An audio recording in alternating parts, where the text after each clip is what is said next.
Dangote petitions Nigerian government wants Abdul Samad Rabiu-owned BUA sugar refinery shut down. The age-long rivalry that many thought had long been buried between the richest man in Africa, Aliko Dangote, and fellow Forbes billionaire Abdul Samad Rabiu has been reignited. Sahara reporters gathered that the billionaires had for a long time been rivalries, as they both share some similarities. Aside from being major players of the same sectors of the economy, they both hail from Kano State.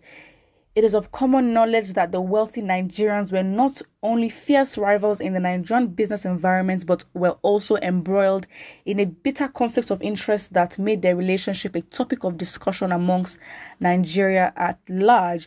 Dangote, in a recent petition to the Minister of Industry, Trade and Investment, accusing BUA's refinery in Bundu, Free Trade Zone, Port Harcourt, Rivers State, of undermining the National Sugar Master Plan, the NSMP. So the NSMP is a policy road map for sugar production introduced in 2013 to achieve self-sufficiency in sugar production and save foreign exchange on the importation of sugar and ethanol. The letter, jointly signed by Dangote and John Kumantaros, chairman of Flour Mills of Nigeria, accused BUA of operating with impunity by contravening the laws by selling its products locally instead of producing for export alone. They both prayed the minister to investigate the quantity of raw sugar imported by BUA's sugar refinery and appropriate penalty in terms of duty at 60% and 10% levy be imposed on the company. They called for a fair and disciplined implementation of the NSMP by the Nigerian Sugar Development Council, the regulator. Public available information suggests that BUA International is one of the players in the sugar industry, has commissioned a sugar plant in Port Harcourt, Rivers State. With the new refinery, the country's refinery capacity goes from 2.7 million metric tons to 3.4 million metric tons per annum, or from 170% over capacity over last year's import quota to 210% capacity, the letter read. Wow, okay.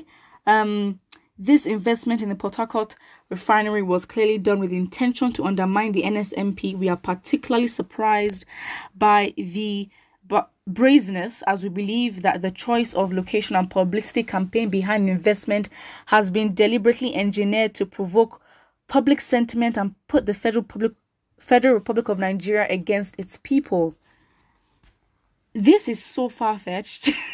They also asked the ministry to ensure that no additional allocation of quota is given for raw, very high polarity sugar or refined sugar for the refinery in Port Harcourt for local market production, adding that the company should be shut down. Okay, I think this is where it's far-reaching. If you want to put a petition, whatever, fine, but then you do not give the ministry. It really shows that the power is held. You can complain, but you don't then give the ministry what judgments should be passed on and to shut them down. Why should they shut them down? Again, it just shows the sleekness and the slyness in which, it is very clear and obvious and evident that, Dangote wants to be a monopoly in the sugar industry, and it's just, it doesn't make sense. However, Rabiu, in his response dated 11th of February 2021, said it is a known fact in Nigeria and anywhere in the world, wherever Dangote is operating any sector of business, he seeks to muscle out competition through any means necessary. And this scenario is playing out again in this case. It is evident. So he says, it is, however, strange that his current co-conspirator, John Kumanatros, a Greek-American national, was once a victim of Dangote's. If you recall, he experienced similar issues in the hand of his conspirator, which subsequently led to his arrest alongside his elderly father by the EFCC. They were detained for over a week because he decided to do cement business through Unisem. In the end, Kumantaros had to sell their business to save themselves. This is also a matter of public record. They are just only acting as friends to connivance, because of their interest to push out competition and create a monopoly for themselves. Rabiu said under the NEPSA Act, companies are allowed to process and, if they so wish, sell 100% of their production in Nigeria with payment duties based on the current raw materials tariffs. It doesn't make sense. So why would you produce domestically and sell abroad, and not even sell nothing to your own domestic industry? How does that make sense? Well, again, I think it's the what's the word? How will I say it? It's the audacity, I'd say. It was the confidence. I mean, Dangote Group has literally been taking over every sector. And again, you understand why the country is not industrialized. This is the absolute reason. Why should there be a monopoly? Why should there be a monopoly for every industry? Even in one industry, it's not even meant to be that way. You can't just be a monopoly again. Especially if, except where Nigeria is not a mixed economy, because I don't understand where these come in. Someone says what Dangote was negotiating for negates the principle of deregulation. Absolutely, he cannot be monopolized. He cannot be monopolized in everything. In fact, and as a matter of fact, I urge the FG to increase the number of players in the market if truly they have the welfare of the citizens in their hearts. Absolutely.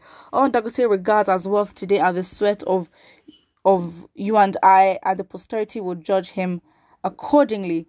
Someone says, I can't blame Dangote because he's working for politicians that are oppressing us. Peace. And that is so true. And again, if the Nigerian government, I mean, they've always been on his side anyway, but if they should continue, I mean, how many times do we need the Nigerian government to prove that they do not rate us? Again, how can you're literally blocking, because again, the market becomes non-contestable. Why should there be no competition? You're literally deterring entrance into the industry, and that's how would you expect the economy to grow? You can't just be a monopoly. Again, it's like with how blessed Nigeria is with so much resources, there's no way for you to be a natural monopoly when it comes to this. It doesn't make sense.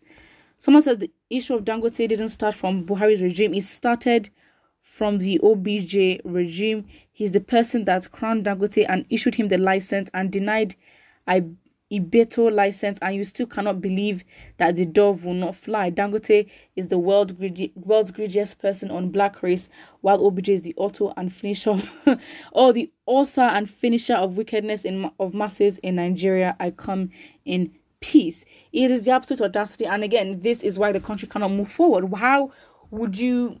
It's not even the thing of, because technically, if there's collusion, if there are cartels, if there's any illegal sort of business collusion and all that, that is where the government is meant to step in and regulate fair play amongst businesses. So it's like, how can you be evidently so selfish, evidently so adamant to be a monopoly in an unfair manner, and the government is literally supporting you in that? And I think it's such a huge problem, and this is one of the reasons why Nigeria cannot be industrialized. They absolutely know what they're doing. They understand how economies of this world works. The first world countries are doing it. We are blessed. We have enough. We have enough to be self-sufficient, and there's absolutely no reason. I mean, come on, Dangote sells the same cement that is produced in Nigeria to its domestic price market in Nigeria. It's more expensive than in other countries. For example, in Zambia, a bag of cement is sold for 1,800 naira, and in Nigeria, it's sold for 3,500. That is the actual problem of the country. That in itself just proves that, again, it's everyone just about greed. I know you want to maximize profits as much as possible, but then again, it just shows that you're willing to make your people suffer even more for something that is theirs, that they produced in their home country. How does this make sense? Again, absolutely sad. And yeah, it's not even a thing of you can blame the present government, because again, this Dangote has been emboldened from previous government rules and regimes to present, and so it's not a surprising thing. Put what you think about this in the comment section below, and do not forget to like and subscribe.